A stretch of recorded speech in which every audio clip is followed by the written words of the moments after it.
नमस्कार दोस्तों, स्वागत है एक बार फिर से आप सबका हमारे YouTube channel study with Vivek Kumar में। जैसा कि दोस्तों हम हिंदी वर्णमाला पढ़ा रहे थे, पिछले वीडियो में जो भी हमने पढ़ाया था उसके पूरक के रूप में इस वीडियो को लेकर के हम आए हैं और इसमें थोड़ी चीजें जो छूटी हुई थी उसको हम पूरा कर देते हैं। इसमें जैसे हमने बताया था आपको, वर्णमाला में स्वर, व्यंजन, विसर्ग ये सभी होते हैं। वर्णों के व्यवस्थित समूह को वर्णमाला कहते हैं। हमने बताया था आपको। उसमें वर्णमाला पढ़ाते समय हमने बताया था स्वर कितने प्रकार के होते हैं। 11 स्वर होते हैं, 3 तरह के स्वर होते हैं, ह्रस्व स्वर, दीर्घ स्वर और संयुक्त स्वर। व्यंजन हमने बताया था 3 तरह के व्यंजन भी होते हैं। इसमें स्पर्श व्यंजन है, अंतस्थ है,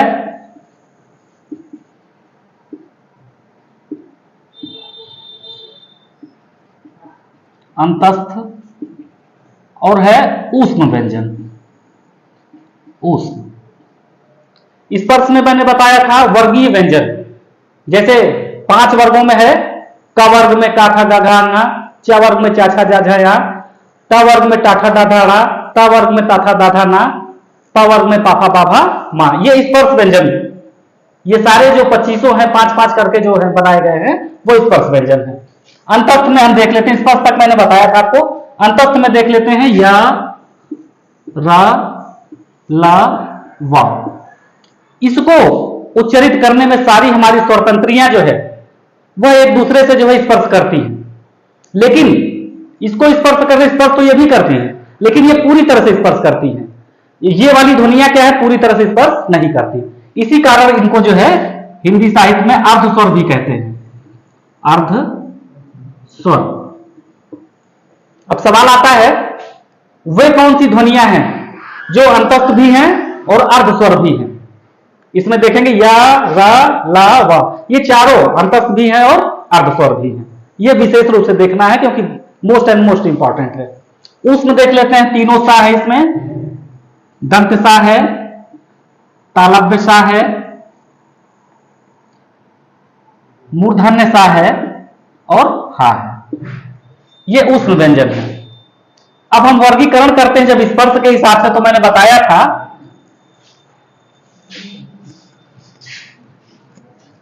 मैंने इस तरह से बताया था ध्वनियां कितने स्पर्श के अनुसार, कंठ ध्वनि है, कंठ है, तालव्य है,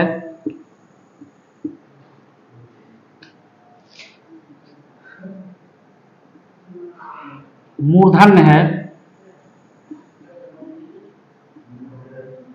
दंत है,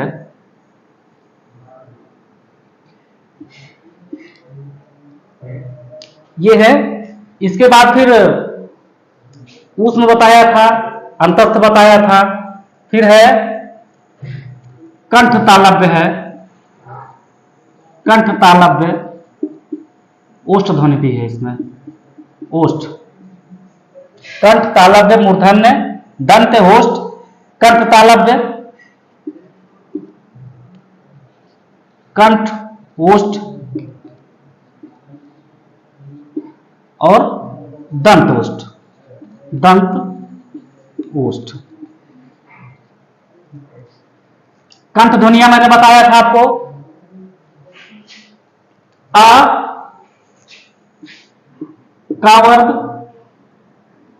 का वर्ग में वही का खा गा घा ङा, हा और ये वाला विसर्ग, ये इतनी कंठ ध्वनियां थी। तालव्य में क्या था, ई था, इसमें बड़ा, दोनों आ इसमें आ जाएंगे, ह्रस्व और दीर्घ दोनों आ जाएंगे, इसमें ह्रस्व और दीर्घ दोनों ई आ जाएंगे। च वर्ग आ जाएगा, च वर्ग में समझना चा छा जा झा और या है और सा है। इतनी ध्वनियां क्या है, ये तालव्य है। बड़े इत्मीनान से समझिएगा, बहुत जल्दबाजी करने की आवश्यकता नहीं है दोस्तों। मूर्धन्य ध्वनि क्या है, री है। सूत्र आप पिछले वीडियो से देख लीजिएगा, जो भी सूत्र मैंने बताया था उससे देख लेंगे तो और भी आसानी होगी। टा वर्ग है, टा वर्ग है, रा है और सा है। ये इतनी ध्वनियां क्या है, ये मूर्धन्य है। दंत क्या है, ली है। इसके अलावा ता वर्ग है, ला है और ये वाला सा है। ये इतनी ध्वनियां क्या है, दंत है। ओष्ठ में देख लेते हैं। ये समझ रहे हैं ना, कंठ का मतलब जो है कंठ से जो उच्चरित होती है, हमारे गले से जो उच्चरित होती है, गले उच्चारण करके देख लीजिए।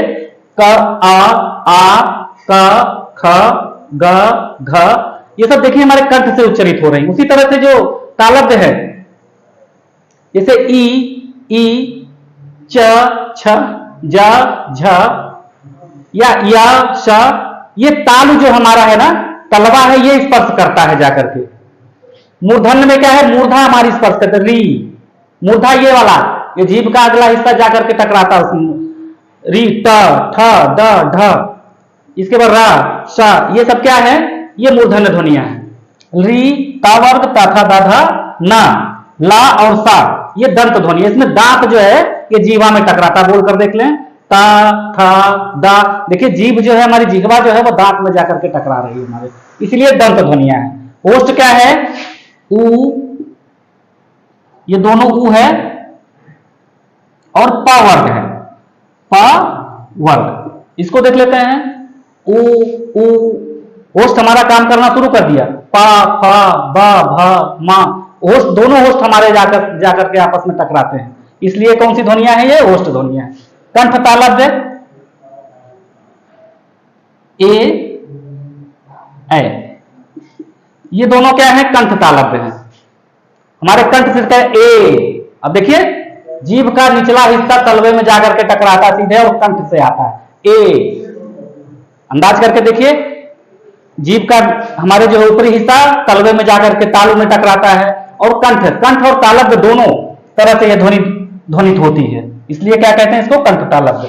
कंठ ओष्ठ में क्या है, ओ और औ। अब इसको देख लेते हैं। कंठ ओ, औ, दोनों मतलब कंठ से और होठ से दोनों सक्रिय हैं उसमें, इसलिए ओ और औ। दंतोष्ठ में क्या है, केवल एक है, वा। बोलकर देखिए, बा और वा में अंतर है, इसीलिए हिंदी की विशेषता है ये कि जैसा हम बोलते हैं वैसा ही लिखा जाता है इसमें। ये क्योंकि वा है, बोलकर देखें, वा। ये दांत जो है ये जाकर के होष्ठ में टकरा रहा है, सीधे स्पर्श कर रहा है, इसीलिए क्या कहते हैं इसको, दंतोष्ठ, दांत और होठ से टकराने वाला।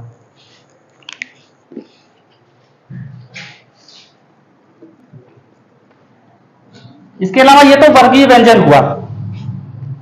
एक और जो हमारे एक चीज और रह गई हमारी, उच्चारण में वायु प्रक्षेप, उसके दृष्टिकोण से और नाद के दृष्टिकोण से। जैसे उच्चारण में वायु प्रक्षेप के दृष्टिकोण से आता है अल्प प्राण, अल्प प्राण, और दूसरा है इसमें महाप्राण। ये मित्रों बहुत ही अनिवार्य, बहुत ही इंपॉर्टेंट चीज है, ये मैं जो बताने जा रहा हूं ना, ये बहुत ही इंपॉर्टेंट है। अल्प प्राण में क्या है, इसमें उच्चारण में वायु प्रक्षेपण की दृष्टि से। वायु प्रक्षेपण क्या है, जैसे हम बोलते हैं तो बोलते समय हमारी प्राण वायु जिसमें कम मात्रा में प्रयुक्त होती है वह अल्प प्राण होता है, और वह प्राण वायु हमारी जो है ज्यादा मात्रा में जब प्रयुक्त होने लगती है तो वो महाप्राण है। अल्प प्राण में क्या क्या है, प्रत्येक वर्ग का, वर्गीय व्यंजन बताया था ना, कावर्ग, चावर्ग, तावर्ग, टावर्ग, ये सब था ना वर्गीय व्यंजन। तो प्रत्येक वर्ग का पहला, तीसरा और पांचवा। पहला क्या है, जैसे पहले का देख लेते हैं, पहले का क, तीसरा क्या है ग, और पांचवा क्या है अन्ना, ये हो गया। इसके अलावा या, रा, ला और वा, इतनी ध्वनियां हमारी क्या है, अल्प प्राण है। महाप्राण देखते हैं, महाप्राण में हमारी प्राण वायु कुछ अधिक मात्रा में वो जो है प्रक्षेपित निकलती है। इसमें क्या है, दूसरा, प्रत्येक वर्ग का दूसरा और चौथा, दूसरा और चौथा। दूसरा क्या होगा, जैसे इसमें का गा और रंगा हो गया, दूसरा क्या है ख, इसके बाद चौथा क्या है घ। इसमें हकार जैसी एक ध्वनि आती है, ख घ, देखिए हा आ रहा है कि नहीं। और इसके अलावा इसमें तीनों सा है, तीनों सा है और क्या है हा। ये अल्प प्राण हुआ, ये महाप्राण हुआ। अल्प प्राण और महाप्राण ये वायु प्रक्षेपण के दृष्टिकोण से दो तरह का है। ये नाद के दृष्टि से भी दो तरह का है। नाद के दृष्टि से भी, नाद के दृष्टि से यह भी दो तरह का है। एक है घोष और दूसरा है अघोष। घोष में क्या है, जो हमारी स्वर तंत्रियां हैं, जिह्वा, दांत, होठ, तलवा, ये सब झंकृत होते हैं एक तरह से। और अघोष में क्या है, वो झंकृत नहीं होते। घोष में क्या है, प्रत्येक वर्ण का, प्रत्येक वर्ग का, जैसे का वर्ग है ना, तो उसमें तीसरा, चौथा और पांचवा, प्रत्येक वर्ग का, प्रत्येक वर्ग का तीसरा, चौथा और पांचवा। इसके अलावा सारे 11 स्वर वर्ण, स्वर वर्ण और हा, इतना हमारा क्या है, ये घोष ध्वनियां है। अघोष में क्या है, अघोष में जो है प्रत्येक वर्ग का पहला, दूसरा और इसके अलावा तीनों सा, स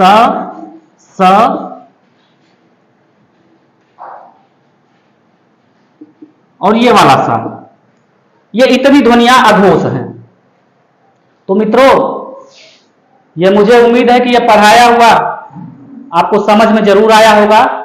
मैंने समझाने का भरसक प्रयत्न किया है। थोड़ा सा वीडियो अगर आप ईमानदारी से देखेंगे, उसको समझेंगे, तो निश्चित रूप से आपको सहूलियत होने वाली है दोस्तों। और परीक्षा में कोई भी कठिनाई, कोई भी समस्या जो भी है, आपको कमेंट बॉक्स में आप लिख करके बता सकते हैं। उसके सम्यक उत्तर देने का प्रयास किया जाएगा। बहुत बहुत धन्यवाद।